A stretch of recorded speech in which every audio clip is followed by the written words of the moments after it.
A pílula anticoncepcional, hoje método extremamente comum contraceptivo, demorou anos para ser descoberta e aceita pela sociedade. Durante o longo do tempo, as mulheres que não queriam ter filhos se submetiam à ingestão de elementos muito prejudiciais para a saúde, como mercúrio. Contudo, em 1960, uma molécula anticoncepcional surgiu e essa molécula foi essencial para o perfil da sociedade contemporânea. Estamos falando, obviamente, da norotindrona, que foi o primeiro anticoncepcional oral, mais conhecido como a pílula. A ela se atribui a ascensão do feminismo, a revolução sexual, entre outras várias grandes conquistas das mulheres. É de fato incomum pensar que nas primeiras décadas do século XX, a informação sobre o controle da natalidade era crime. Porém, a necessidade dessa informação já estava mais que escancarada, pois ocorriam elevadas taxas de mortalidade materno-infantil. E essas mortes, elas estavam correlacionadas, a maioria delas estava correlacionadas a famílias numerosas. E além disso, as mulheres de classe média já tinham acesso e já usavam anticoncepcionais, enquanto a classe operária ansiava pelo mesmo tipo de informação e também pelos mesmos recursos, ou recursos parecidos. Cartas escritas para os defensores do controle da natalidade por mães de famílias numerosas relatavam sua desolação com mais uma gravidez indesejada. Na altura da década de 1930, a aceitação pública do controle da natalidade começou a acontecer e, a partir daí, as clínicas e os médicos começaram a trabalhar com essa prescrição. E alguns lugares foram mudando suas leis. Bom, eu vou falar um pouquinho sobre os esteroides. A norotindrona, ela é um dos compostos de um grupo conhecido como esteroides. Um nome químico perfeito que hoje se aplica muito àquelas drogas ilegalmente usadas pelos atletas, para melhorar o desempenho deles. Bom, em muitas moléculas, alterações mínimas na estrutura acarretam em grandes mudanças nos efeitos. Mais do que em qualquer uma, isso acontece com as estruturas dos hormônios sexuais, sejam os masculinos ou os femininos, ou até mesmo os da gravidez.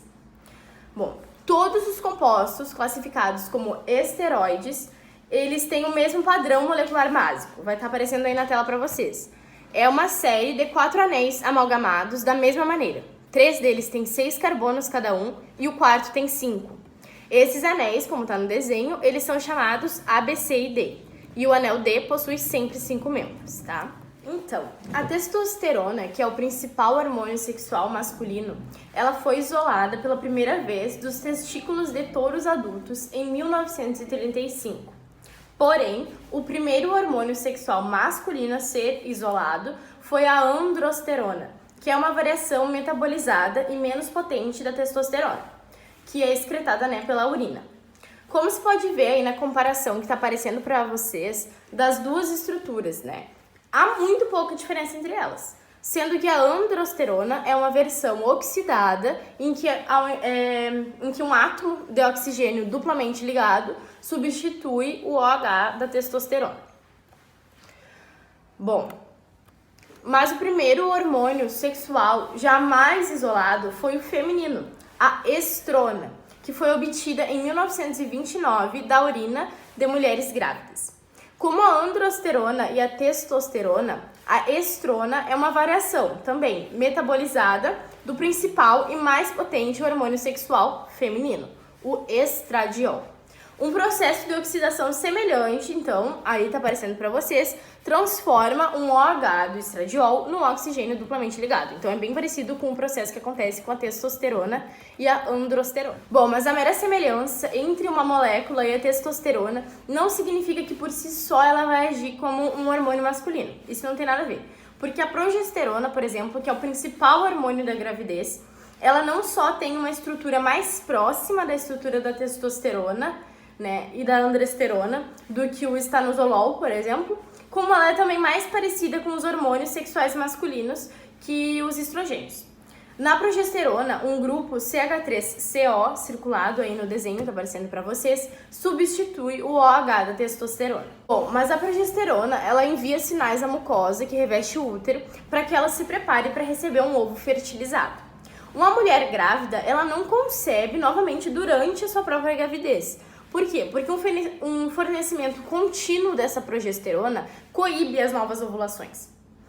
Essa é a base biológica da contracepção química. Uma fonte externa de progesterona ou uma substância semelhante a essa progesterona é capaz de coibir a ovulação.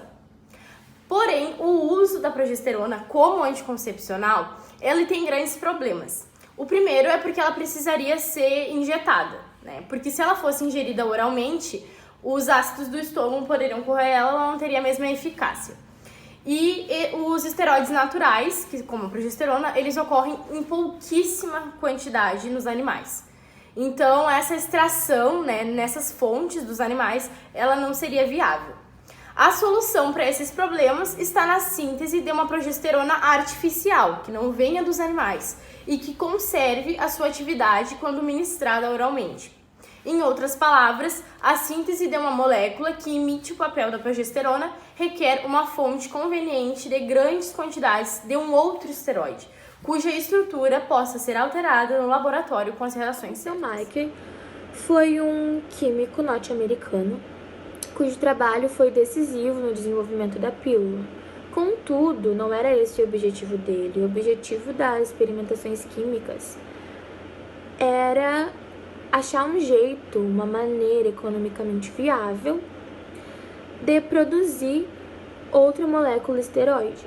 Entretanto, após muitos tempos de desafios e quebrando a tradição e a autoridade, este homem, a partir de seus experimentos e seu método de degradação utilizado para isolar grupamentos esteroides extraídos de plantas, essas reações químicas em que foi o pioneiro, são hoje reconhecidas, consideradas como o trabalho que tornou possível o controle da natalidade.